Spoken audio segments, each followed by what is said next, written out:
Boa noite, estamos de volta com a segunda noite do terceiro SIAB, Seminário da Indústria Aeroespacial Brasileira.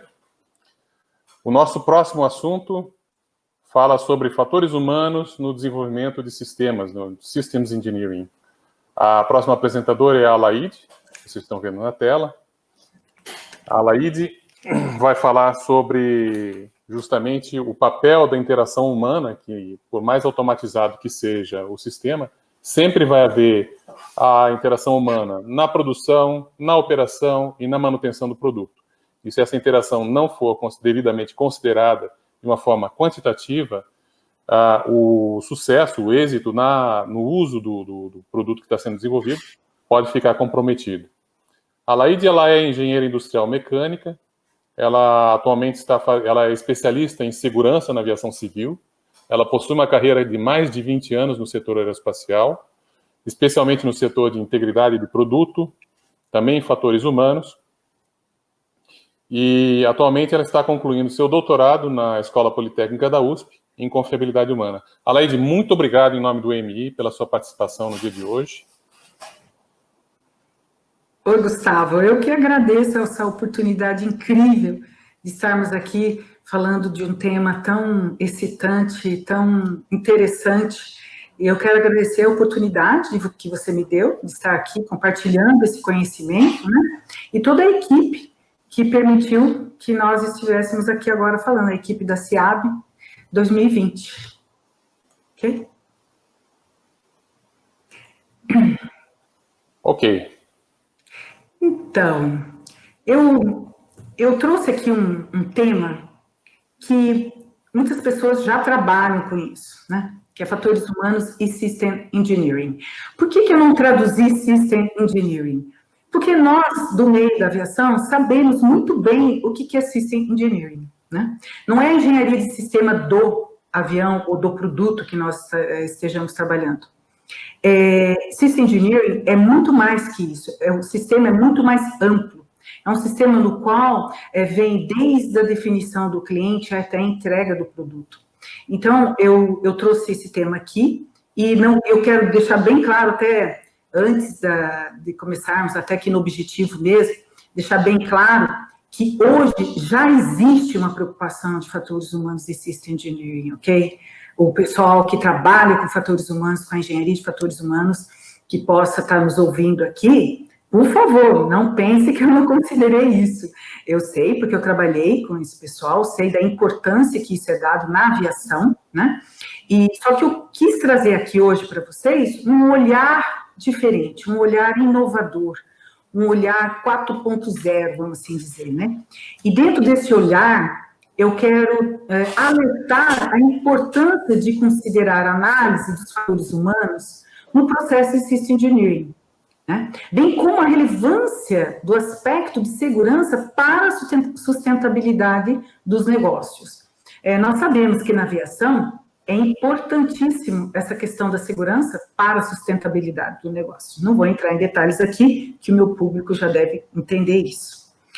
Antes de abordarmos com mais detalhes sobre esse tema, eu acho sempre importante deixar bem claro algumas definições para refrescar um pouco a nossa memória e também para que nós possamos entender as relações que existem entre estas definições. Então, mais uma vez, System Engineering, que traduzindo seria a engenharia de sistemas, é um campo interdisciplinar da engenharia e do gerenciamento de engenharia.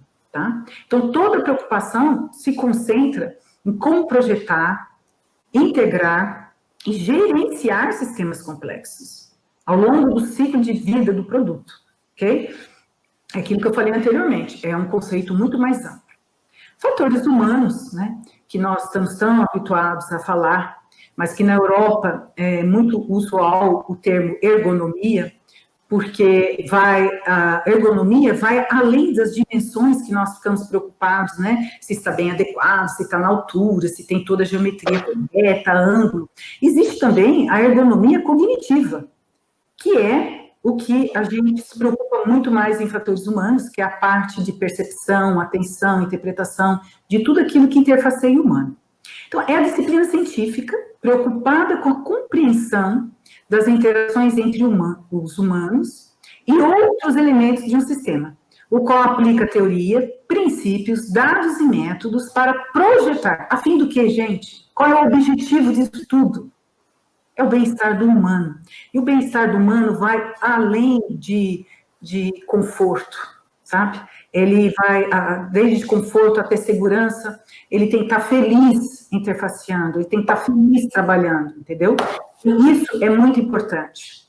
E ao tema, que uma das ferramentas que nós podemos usar, como o Gustavo falou na abertura do trabalho, é a confiabilidade humana, que é um método que eu apliquei no meu mestrado, que é um método que a gente faz uma análise qualitativa e quantitativa. Para quê? Para que consiste isso? Né? É a probabilidade de um conjunto de ações humanas seriam as tarefas desempenhadas na interface homem-máquina. Né? Esse conjunto de ações, ela tem que ser executada com sucesso. Isso que vem o nome confiabilidade. Né? Em um tempo estabelecido ou em uma determinada oportunidade, considerando suas limitações do humano, tá? E os fatores que influenciam o seu desempenho. Então, o humano, ele é parte do sistema, tá? E ele é um projeto, né, eu costumo dizer que é um componente, que é um projeto que ainda tem limitações, né? E tudo que influencia esse humano, na hora que ele está interfaceando na máquina, são esses fatores que nós podemos, mais um pouquinho na frente, falar, mas de uma forma bem rápida, porque o tempo é muito apertado. Por favor, Gustavo. Qual é o objetivo desse slide? Esse slide, o objetivo dele é mostrar tudo o que eu vou dizer aqui hoje, mas de uma forma bem simples, tá? É lembrar que a engenharia de sistemas, como já foi dito anteriormente, ela se preocupa com a necessidade do cliente e o que nós vamos entregar para esse cliente. Né? O que eu venho trazer aqui hoje é que os fatores humanos, eles estão em tudo que existe humano interfaceando a engenharia de sistemas. Né? Então, nós somos muito focados no cliente, e o cliente é quem vai comprar o nosso produto, o cliente é quem vai... Gustavo, sumiu minha apresentação. Me desculpe, só um momento, por favor.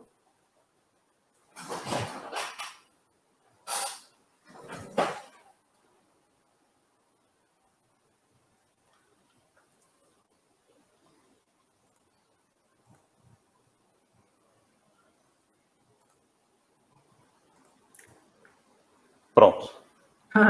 Ok. Obrigada, Gustavo. Então, como eu estava falando, agora tem uma coisa no meio aqui. Tem que colocar modo apresentação. Uhum. Por favor, para ficar maior assim. Modo apresentação. Então, como eu estava dizendo, os fatores humanos, esses fatores, quais são os humanos que estão interfaceando com tudo isso, né? São os clientes, os engenheiros e projetistas, como a Marina falou na apresentação anterior. Eles também têm que ser considerados, porque eles também são suscetíveis a erros, né? Os operadores, quem vai operar esse produto, e os mecânicos, que são os responsáveis para a manutenção desse produto. Então, considerando, o diferencial aqui é considerar todo esse pessoal. Para quê? Para que a gente tenha, além da segurança que já é oferecida, oferecer ainda mais segurança na hora do projeto, de elaborar o projeto, na hora de operar o produto e na hora de ter uma manutenção do produto. Por que essa visão mais ampla, mais globalizada, vamos assim dizer? Para que tenhamos sustentabilidade dos negócios. Porque a sustentabilidade, o que ela é? É a robustez, é a confiança nesse produto, é a cultura de segurança que precisa estar permeando todas as etapas desse processo, transparência, e óbvio, né, gente, quando a gente faz uma coisa boa, quando o dono do produto, né, a empresa que está trabalhando com isso, ela desenvolve um produto bom, a propaganda, ela é importantíssima. E eu costumo sempre dizer, né, que o produto fala por si só. Quem entra num Volvo, num carro Volvo, quem entra numa BMW, quem entra num avião executivo, sabe do que eu estou dizendo, né? Então, são essas percepções que eu acredito que o produto fala por ele mesmo. ok? Então, de uma forma bem resumida, tá? Porque o sistema é bem complexo e nós não temos tempo hábil para detalhar muito, mas assim, a intenção aqui é mostrar para vocês o que seria, de uma forma bem resumida, System Engineering. A gente está sempre preocupado com a necessidade do cliente. Estamos fazendo esse produto para quê? Para atender a necessidade de alguém e para esse alguém ficar feliz e fazer propaganda do que nós estamos projetando e produzindo, né? Então, a definição dos usuários vai além do cliente que está comprando o produto, né? E quem vai estar isso daí? Como eu falei no quadrinho anterior, engenheiros, operadores, mecânicos, todo esse pessoal é o nosso cliente. São, na verdade, os nossos clientes do produto. E começa, qual é a porta de entrada? É fazer uma lista de requisitos. A Marina explicou muito bem o quanto isso é complexo, o quanto isso deve ser bem trabalhado, né? E quem vai estar interfaceando com esses requisitos? Os engenheiros e os projetistas, certo? Então, é importante identificar bem além do requisito do produto, né? Existe a interface do usuário aí, dos engenheiros e projetistas. Nessa parte verde aí, que é a análise funcional e locação, também a gente vai ter os engenheiros, mas os engenheiros de safety assessments, o engenheiro de manutenção, de manutenabilidade, palavra difícil de falar. E esse pessoal, ele também está trabalhando nessa interface para atender as necessidades do usuário. Então, ele é um usuário para atender outro usuário. Entende o que eu estou falando? Então, onde existe humano, a gente tem que estar preocupado com essa interface. E no processo, né, depois que isso tudo é trabalhado, existe a síntese, existe uma análise, né, do que a gente, desse sistema que foi projetado para atender a necessidade do cliente, e se todos os requisitos estão sendo atendidos, porque a gente trabalha, mas pode perder o foco, né? Por que eu estou fazendo tudo isso mesmo? Hello? Então, é importantíssimo isso. Então, nessa fase também do trade-off do projeto, né, além de entender as necessidades para quem vai usar o produto, também pode existir erro humano dos engenheiros e projetistas. Tudo isso para quê? Para fazer uma entrega. Eu vou focar aqui mais na questão dessa parte verde, que é a parte de análise funcional e alocação, que, na verdade, a gente vê aqui a parte verdinha clara, que é a parte onde é feito todo o safety assessment do produto, né? O que é isso? Toda a análise de falha, né? Então, a gente vai ter fault tree, a gente vai ter o hazardous function, FHA, né? A gente fala, eu traduzi aqui, que é a análise funcional do perigo.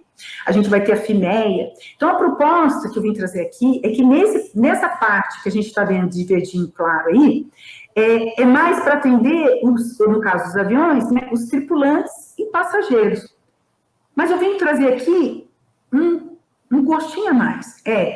Na FIMEA do produto, que nós analisamos os modos de falha dos componentes desse produto, eu venho trazer aqui também para nos preocuparmos com a análise dos modos de falha do erro humano de quem vai estar operando, né, esse produto.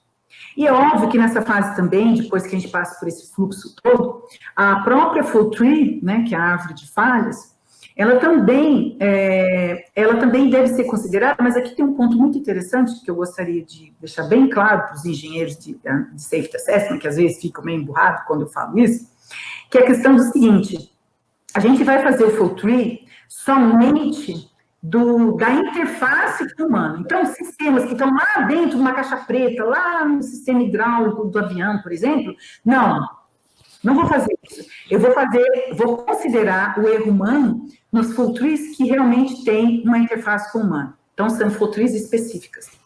E essa parte de verde mais escuro também faz parte do System Engineering na parte de projeto, mas aqui é mais a preocupação com relação a gente chama de arquitetura do sistema, né, que começa pela zonal análises, tem análise de risco análise de risco particular, tem toda a análise de modo causal, enfim. O pessoal que trabalha com o pessoal de manutenção que trabalha com isso, sabe muito bem o quanto isso é importante para acesso e para segregação de sistemas, para que falha de sistema não comprometa outros sistemas. E também um ponto importante é a parte da acessibilidade desses mecânicos. Porque eu estou fazendo produto, mas vai ter que ter manutenção. E a gente sabe que os mecânicos de manutenção sofrem muito para trabalhar, mesmo as pessoas já considerando. Mas eu quero trazer aqui um olhar da confiabilidade humana. Vamos analisar os erros se esses mecânicos não conseguem ter o acesso favorável para o trabalho deles, ok? Avançando mais um pouquinho, Gustavo. Eu trouxe esse slide aqui bem resumido, porque quem já viu esse trabalho sabe o quanto ele é extenso, que a análise da confiabilidade humana é um método que a gente fala, né, que é um método qualitativo e quantitativo. Então, tudo tem que ter também a fase de análise qualitativa, que é uma análise, assim, bem interessante, bem importante para poder chegarmos na análise quantitativa, é parte do processo, né? E qual é o objetivo principal da análise da confiabilidade humana? Eu quero que vocês saiam dessa apresentação com isso na cabeça. A análise da confiabilidade humana serve para verificar quais fatores da performance humana que contribuem para que o erro ocorra, o erro na interface homem-máquina. Então, esses fatores da performance humana, eles podem ser, né, os fatores que a gente chama as habilidades, que está dentro dos fatores internos, né, do humano, os fatores individuais, que também faz parte dos fatores internos do humano, certo? E os fatores ambientais, e aqui, não sei se vocês conseguem ler, se está muito pequenininho, mas existe os fatores situacionais. Esse termo situacional, ele é herdado da engenharia lá da usina nuclear, e eles entendem que situacional são os equipamentos e tudo aquilo de forma que possa estar interagindo com o humano, certo? Essa análise qualitativa, ela vem com uma certa hierarquia, e a primeira influência que ocorre são os fatores organizacionais. Então, o que são esses fatores organizacionais, Aleide? É a organização onde o humano está inserido, tá certo? É a gerência, é o treinamento, né? É tudo aquilo que afeta os fatores individuais do humano, afeta suas habilidades e afeta a hora que ele está executando a tarefa. Então, depois que a gente faz essa análise qualitativa, nós usamos um método da rede Bayesianas, que é um método assim que eu adoro, que eu acho assim, faz muito sentido, a matemática vem nos brindar com essa maravilha para poder modelar esse fenômeno tão maravilhoso, que é a gente, através, né, de rede causal, cada quadradinho desse daí, gente, significa um fator organizacional, um fator situacional, ambiental, individual, né, e as habilidades. Bem assim, aqui não tem um cursorzinho aqui para andar, para mostrar direitinho, mas é assim, o que a rede nos mostra, né, de uma forma... Isso. O que a rede nos mostra? Que se eu considerar que houve um erro, por exemplo, nesse primeiro quadradinho aí que está azulzinho, que estava aí, que houve um erro, a rede vai contar para mim, porque ela é sensível, porque dentro de cada caixinha dessa existem as probabilidades condicionadas, que vai nos contar, né, quais são os fatores que mais contribuem para o erro. Então, a rede, ela é sensível quando eu considero que o erro ocorre. E tem um ponto interessante que eu gosto muito de dizer também, que nem tudo é tristeza, nem tudo é erro, nem tudo é tragédia, certo? É o seguinte, se eu considerar que o sucesso ocorreu, eu vou descobrir também quais foram os fatores que mais contribuíram para o sucesso. Isso pode ser usado como propaganda do produto, entende? Então, eu sou fã, né? Acho que todo mundo sabe disso. Então, tem essas coisas maravilhosas, essas versatilidades para a gente aplicar. E eu quero mostrar que eu já apliquei em vários outros lugares, já apliquei em vários ambientes onde eu trabalhava anteriormente, já apliquei em outras instituições, porque eu explorei bastante esse tema também em outras interfaces, né? Então, por exemplo, que foi o alvo do meu mestrado, foi a evacuação de emergência, né, de uma aeronave. Também o pessoal que trabalhou comigo, que estava lá, sabe quanto foi importante isso. A gente conseguiu mapear o erro dos passageiros na hora de evacuar da aeronave, se todos aqueles que foi carinhosamente preparados pelos engenheiros, né, funcionaram como deveria, né? Também usei o método na oficina de manutenção, um procedimento de macaqueamento também de uma aeronave, muito interessante, da outra apresentação. Aliás, cada uma dessas da outra apresentação. E tem mais outras 3 que eu já fiz, que senão ia ficar muito. E também participei também, falta um pouquinho, na parte do evento de descompressão, que também é uma interface do piloto com o painel, com o cockpit. Também a gente consegue mapear o erro humano, né, isso daí. E, de novo, conforme eu já falei para vocês, aqui de ladinho, vocês estão vendo que tem a rede Bayesiana, né? Esses quadradinhos vermelhos significa que são os fatores mais sensíveis e que contribuíram para o erro, tá certo? É lógico, a gente usa um pouco de lógica fuzzy também, porque para poder preencher, para poder encontrar as probabilidades condicionadas, nós usamos de um questionário, né? E a lógica fuzzy, quem conhece um pouquinho sabe, que é uma maravilha, que a gente consegue vestir as palavras com números, né? Através de um sistema de regras. Então, ela nos ajuda também muito a poder preencher a rede Bayesiana para a gente poder encontrar a sensibilidade dessas interações. Um pouquinho mais à frente, daí a gente faz as recomendações, né, tudo. E eu trouxe aqui alguns dos benefícios e vantagens, tá, gente? Tem muito mais que isso, né? Então, quem tiver, por exemplo, com algum produto ou com algum projeto em mente, é muito interessante considerar isso no seu projeto, tá bom? Então, quais são os benefícios? Melhoria da performance humana, melhoria desde engenheiro, projetista, operadores desse produto, no caso dos aviões, os pilotos, operadores de máquina, os mecânicos de manutenção, e a satisfação do cliente que vai estar comprando esse produto também, né? Que torna a interface muito amigável, né? Que faz aquela coisa gostosa de quando você usa um software, quando você usa um celular, você fica feliz porque ele funciona, né? Então, isso é muito, muito legal, isso. A melhoria do tempo e segurança nesses procedimentos, né? Lógico, tempo é dinheiro e segurança também. Um outro ponto muito interessante é a diminuição da subjetividade na análise, né, da interface entre humano. Agora eu vou ressaltar aqui, projeto, operações e procedimentos. Não é só na interface do humano no projeto, não.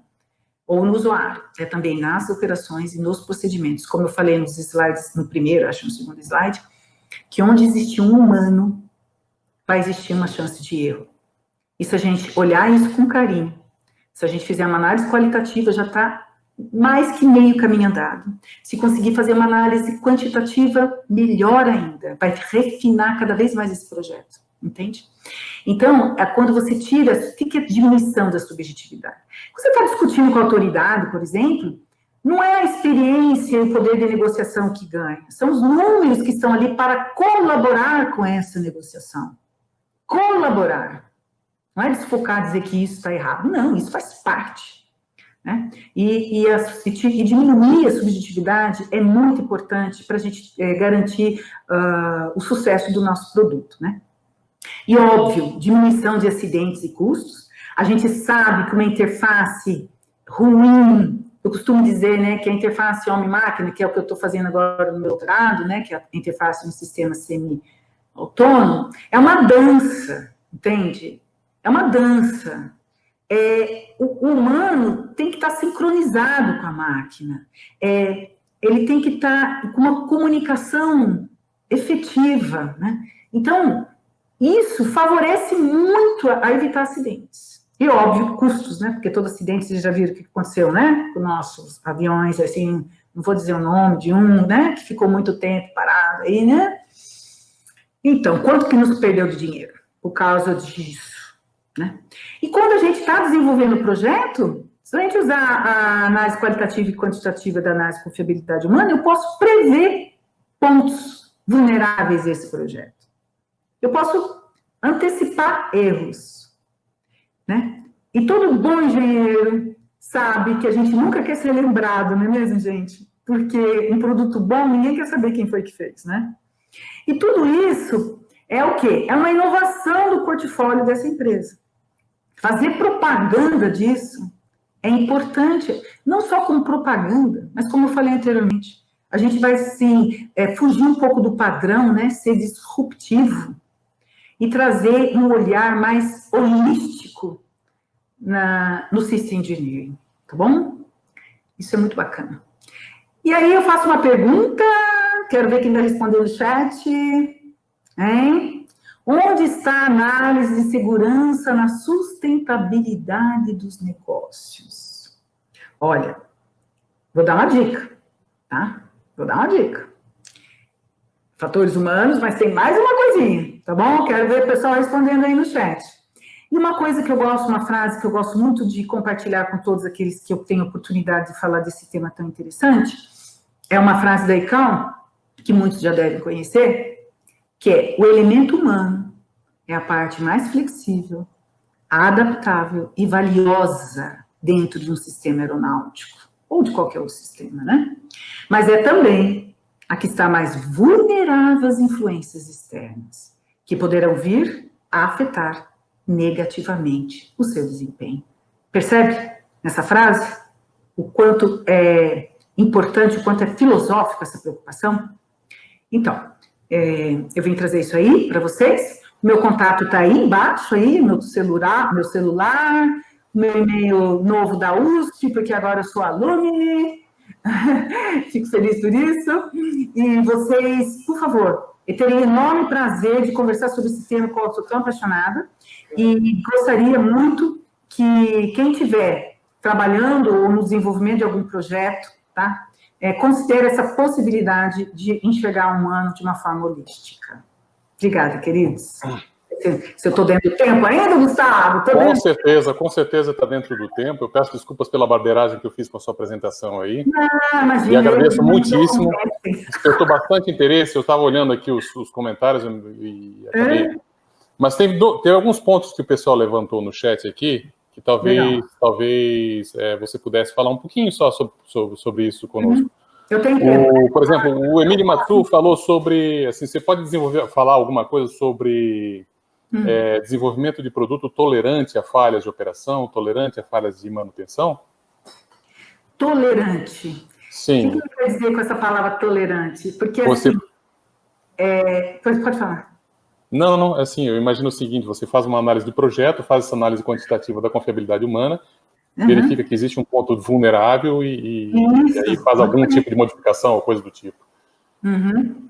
Isso, exatamente. Porque, assim, quando ele fala tolerante, eu imagino, né, eu lembro, vem na minha cabeça, né, da parte de estruturas, tolerante a dano, né, não sei se tem a ver com isso. Sim, exatamente. Você perde um componente, mas você não perde a integridade da estrutura, né? É o 594, se eu não me engano, 25594, se eu não me engano.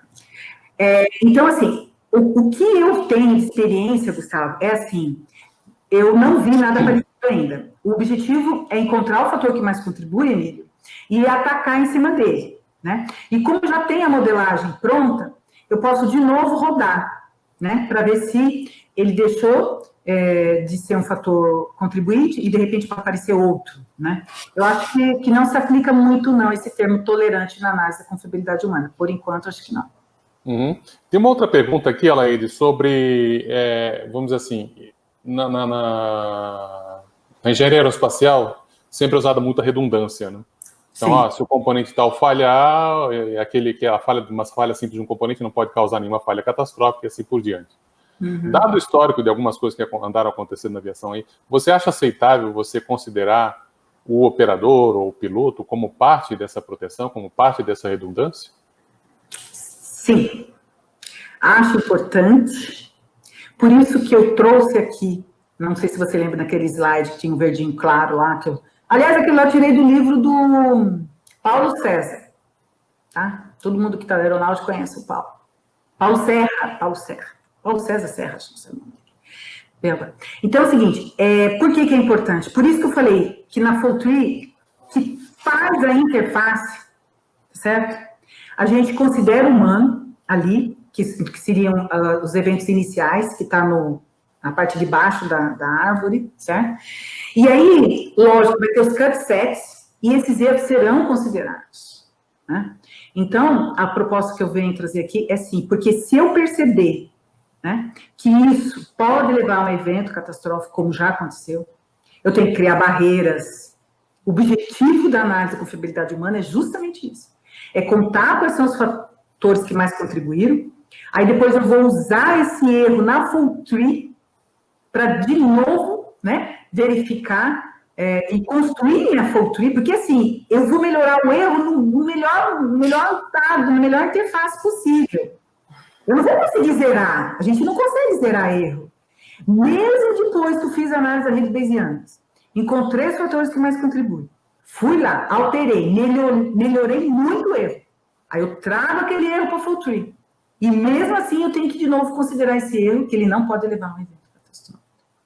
Estou vendo gente arrepiar por aí nas apresentações. Mas, ó, a gente pode conversar muito sobre isso, tá?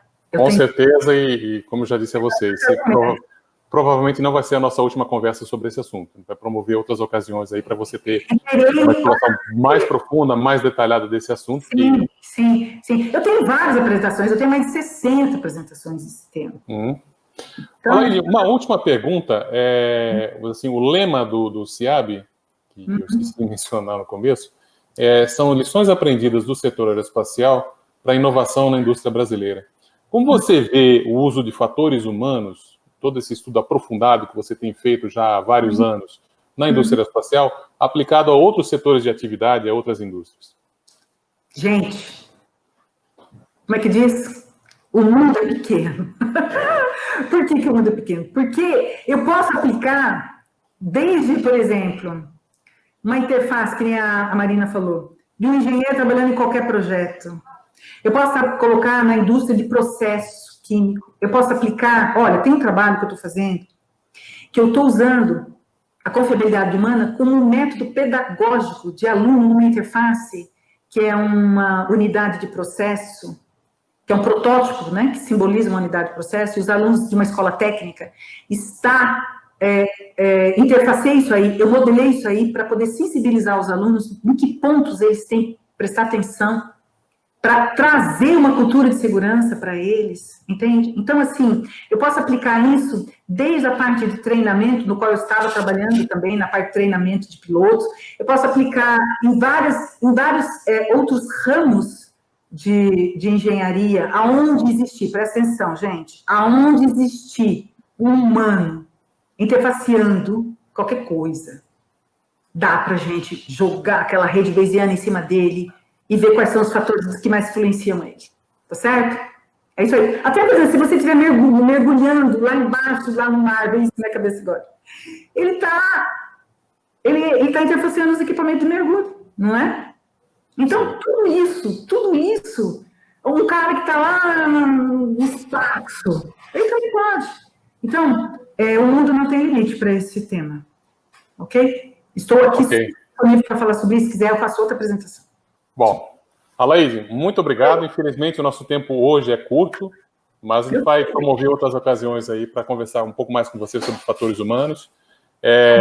Só avisando aos nossos participantes que essas palestras ficam gravadas tanto na plataforma do YouTube quanto na plataforma do Facebook. Lá vocês vão poder rever quantas vezes vocês quiserem a apresentação da Alaide. Lá ela disponibilizou os contatos dela. Vocês podem entrar em contato com ela.